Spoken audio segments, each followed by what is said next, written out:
لانك ست جميله مميزه بتحبي التميز. النهارده بقى انا جايبه لك وصفتين هيميزوكي جدا في مطبخك، وكمان هينفعوا في العزايم، وهيكونوا كمان حاجه جميله قوي لانك انت تخرجي بره الملل للطبخ.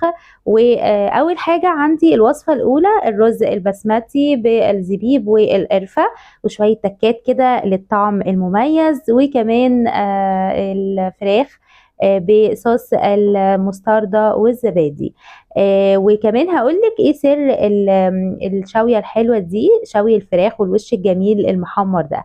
تعالوا بقى معايا مطبخي ونشوف مع بعض الوصفتين عملناهم ازاي وبكل سهولة، ومش هياخدوا معاكي وقت خالص.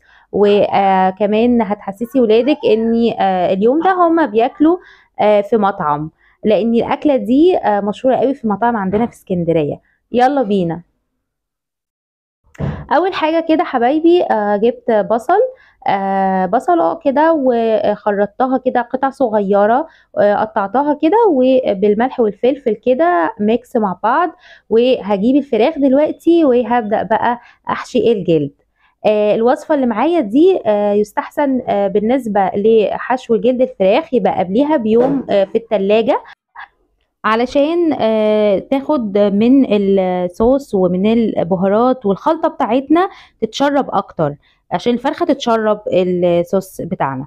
ودلوقتي بقى حطيت كده بقى علبة زبادي مع المستردة زي ما انتوا شايفين كده. وهعمل ايه بقى دلوقتي؟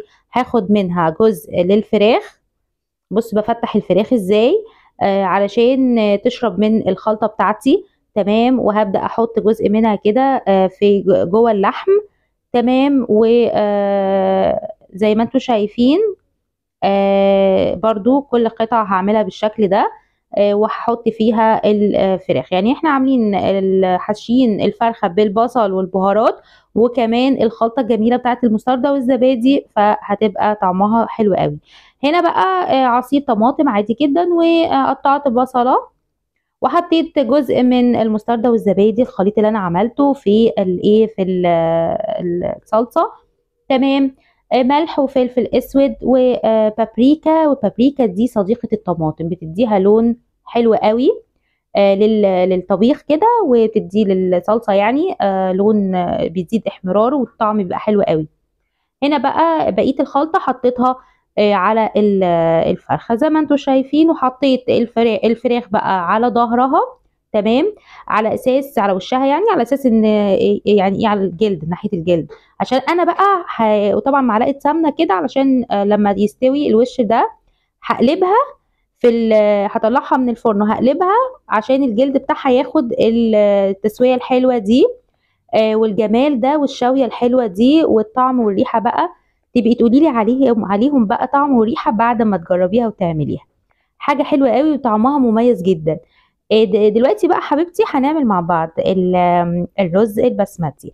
الرز البسمتي نقعته نص ساعة، جففته كويس قوي علشان لما اجي اعمله كده في السمن او الزبدة اشوحه يكون معايا ما يلزقش. وكمان كم يعني عود كده من القرفة، وقلب قلب، وبعدين شوية حلوين كده من الزبيب.